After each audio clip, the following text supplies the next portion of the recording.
Ladies and gentlemen, I'm working with Pak Rosan basically because every year I have a 1 billion rolling over grant for all institutions, and most of them come from the Gates Foundation, like Global Fund. Yeah.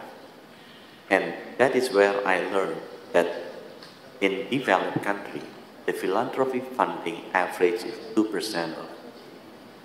So the potential in Indonesia with 1.5 trillion GDP is 30 billion US dollar per annum. However, many Indonesians would like to give, but the money is through Indonesia, but through other countries. Because during COVID, I received a lot of grant from Pak Mukhtar, Sinar Wijaya, from Tanato Foundation, but through other countries. The reason is because we don't have a trusted entities, because trust cannot be forced. It has to be earned. So that's why I talked with Pak Rosan, maybe we can establish, copying what Temasek Trust has, creating a Danantara Trust. And I wish Pak Bill, you can sit at the board with Pak Ray Dalio, your friends, because Pak Ray Dalio and Bill Gates also sit at the board of the Chinese philanthropic education. Pak Rosan have the ample of money as a catalytic functions, and I believe all of our friends here can contribute also, and you can also help to contribute. And Pak Gates have a systematic management that can help us earning the trust for these people so they can start giving the money to us. Thank you.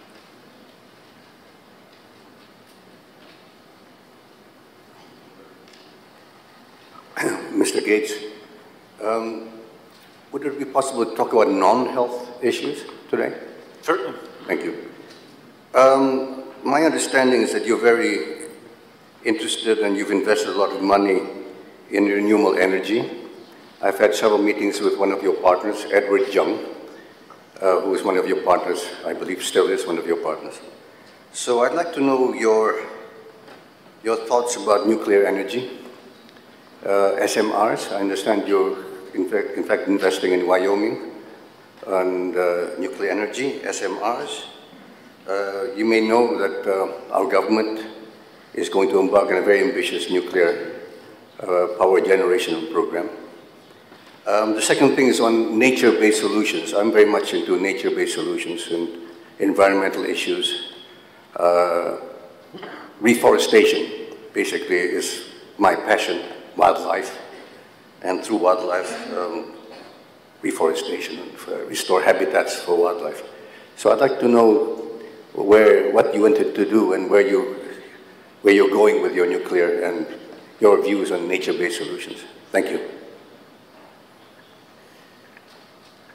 Yeah, so, as I started doing the foundation work, it became clear to me that we need low-cost electricity to help countries develop. But I also started to be educated about climate change and, understanding that, we have to reduce emissions eventually to zero. And so I talked to my friends about, okay, can we make nuclear energy cheap? So I started a company in 2006 that's called TerraPower to make what's called a 4th generation reactor. Today's reactors are water cooled and they have a lot of pressure in the reactor.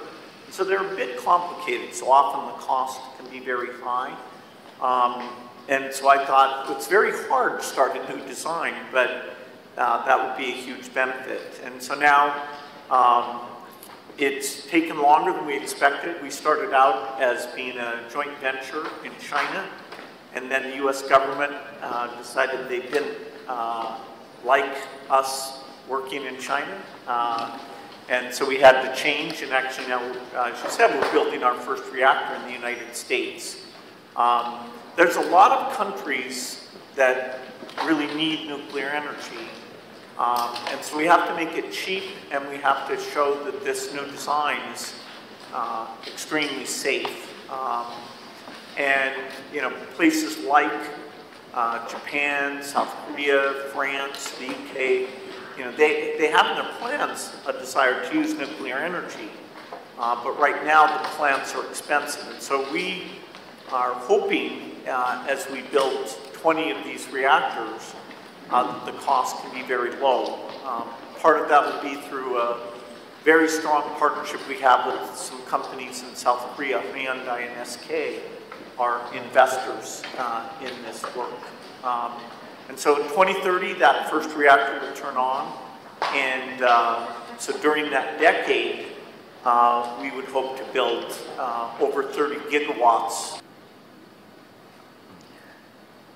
If it's okay, I would like to welcome Mr. Gates. My name is Arini Subianto.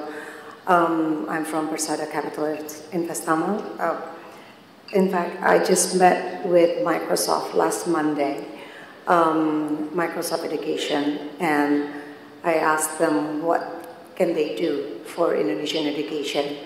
I'm primarily working with a few CSRs within my work, and we learned that we really need to address the quality of teaching, because otherwise there's no way for us to increase the quality of education if the teaching faculties are not standard. And I learned from the Microsoft team that you actually have the Copilot AI, which enables self-teaching for a lot of teachers or teaching faculty. And the question that I asked on Monday, which now I'm going to address to you, is there any way that we could actually collaborate more and give more? Because I would like to actually knock on doors.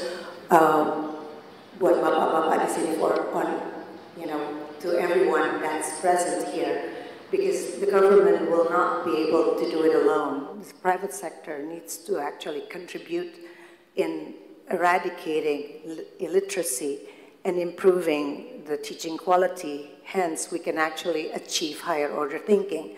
Unfortunately, that is the biggest hurdle that we experience in finding new talent in employment. And I heard Bapak Presiden had pushed for the AI learning and everything. Unfortunately, we don't have the infrastructure in terms of the brain capacity to even think properly to create simple tasks. So I wonder if we could actually use your Copilot to be deployed to around Indonesia, using the hands of CSRs, because there's no way we can do this alone. No way one party can do it alone. Using the tools of everybody's CSRs, as you said, nobody trusts to give money to people they don't know, like Pak Budi had said, and I completely agree with that. So if they know everyone that sits here and actually working for the same cause and the same vision, the basic need that we need is to help our teachers, teaching faculties all over Indonesia, from maybe -10 to become -5, -5 to become 0, and hopefully the more elite education could become more global standard.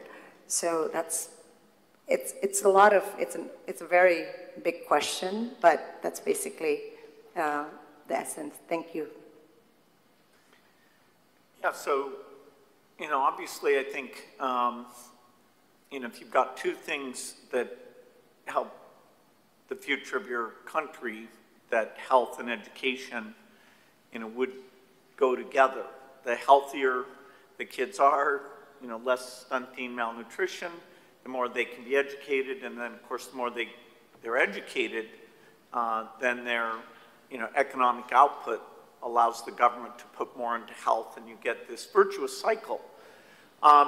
If you look at education statistics in this region, the two exemplars would be Singapore and Vietnam. Singapore is kind of amazing, which is, okay, they're rich and it's partly cultural, but their education outcomes are really amongst the best in the world. Vietnam, for its level of income, is the best in the world. They run, and it's not through the use of technology. I'm a huge believer that, particularly as you get up into high school and college, that having access to these learning tools, these tutoring tools from AI will help. But the key thing that allows a country to be an exemplar is that they train the teachers well, and they have very high expectations for the teachers.